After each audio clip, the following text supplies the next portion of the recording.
Okay, Steve, tell us all about it.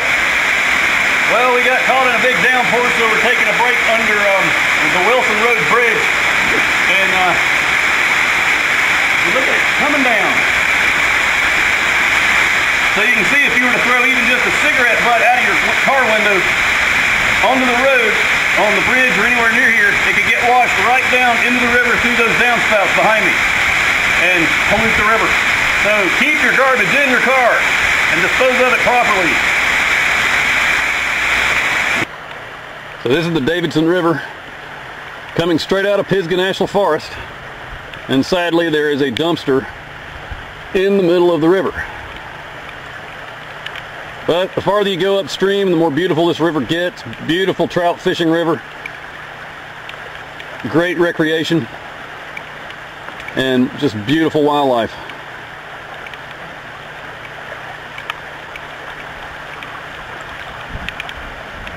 Looking back up the French Broad, around 26¼ miles, osprey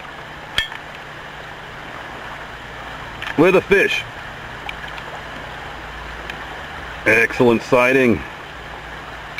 So as I was saying, around 26¼ miles into the journey.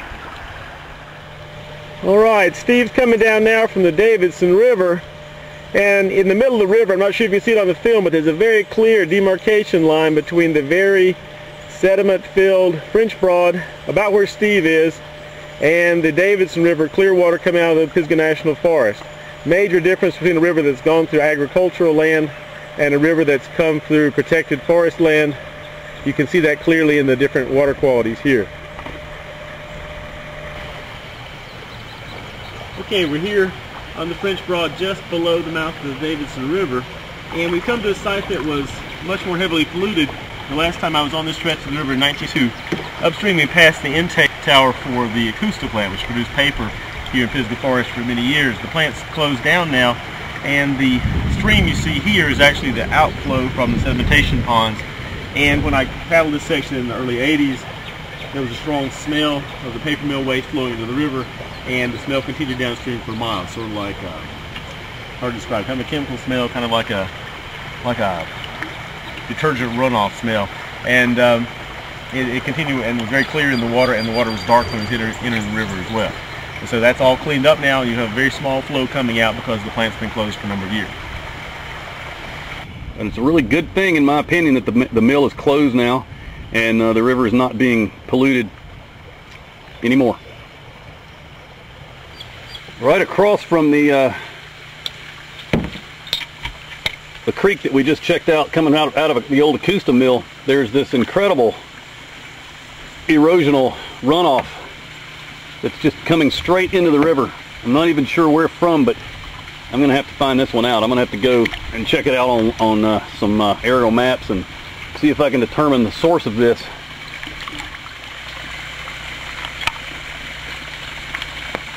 Really bad erosion.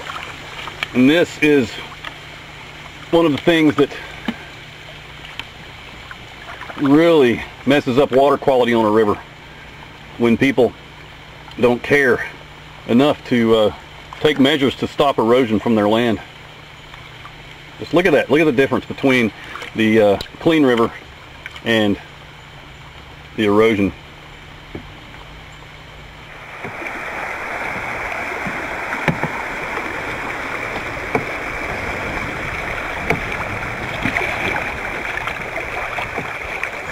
Sometimes the bears you, sometimes you eat the bear. Here's a creek with some serious erosion. Look at the mixing zone there. That's amazing. And then just horribly large amount of erosion.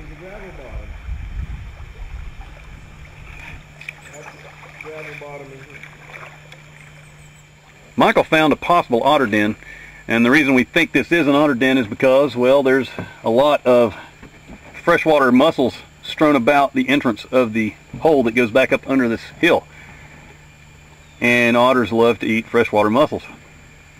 Here's a close-up of some. Not sure what species, but I'll be looking these guys up for sure. They're basically like a clam. It's a mollusk, bivalve, and they're very important for clean water quality in our rivers, but unfortunately they're disappearing because of all kinds of toxins and also invasive non-native mussels from other places. Alright, well, we've come a little farther downstream. We're almost to Little River, and we've encountered a really bad strainer. Okay, Steve and I have opted to go to the right, and we're still navigating the large log jam. Very interesting. These are all sawn trees. Someone's cut these trees somewhere and they've floated down or been dropped in. I don't think they've been dropped here. It looks like that they've floated down from a wood yard or some clearing site and produced this very large log jam that's impassable to boats, and it's a great magnet for trash.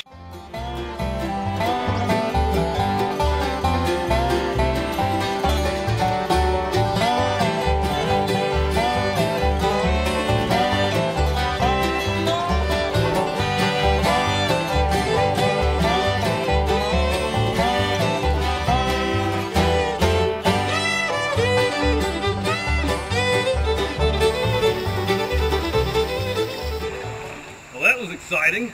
A serious log jam. We've turned off of the French Broad and went up the Little River just a little ways to check out the water quality, and it's quite clear up here. In fact, take a look at this.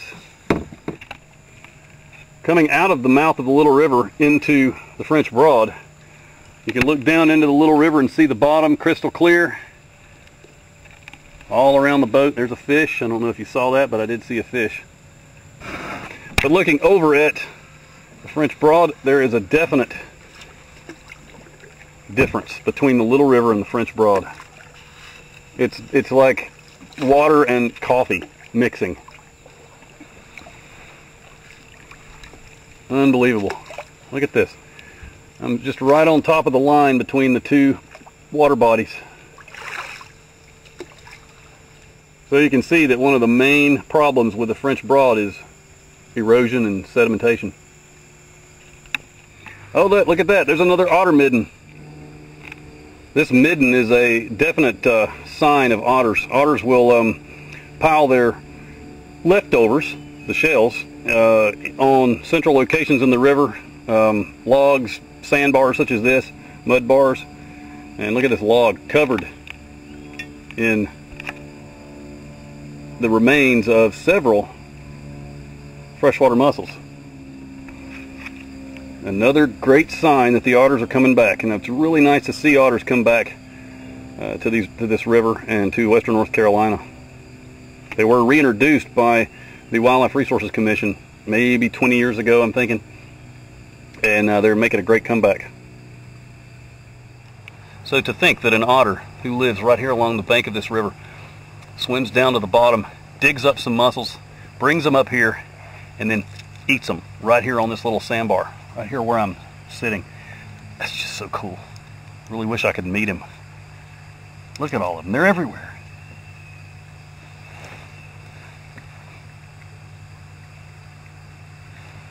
I'm taking some of these back with me. I'm going to put them in the Nature Center. Very cool.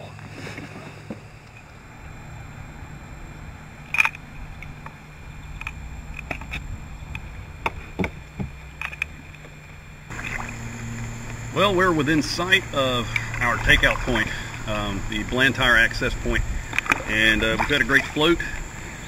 Seen a lot of great wildlife, otters, herons, egrets, and now, but we've also seen some pretty bad erosion today. With that heavy rain that we had, it was a lot of erosion, and like I said, that's I would say one of the #1 causes of pollution on the French Broad River, and it needs to be addressed. Well, it's been a great float, had a great time out here on the river, and see you next time. It was a wonderful trip today, ended too soon. I'm looking forward to seeing the video and Steve's next stage as we head on down the French Broad River.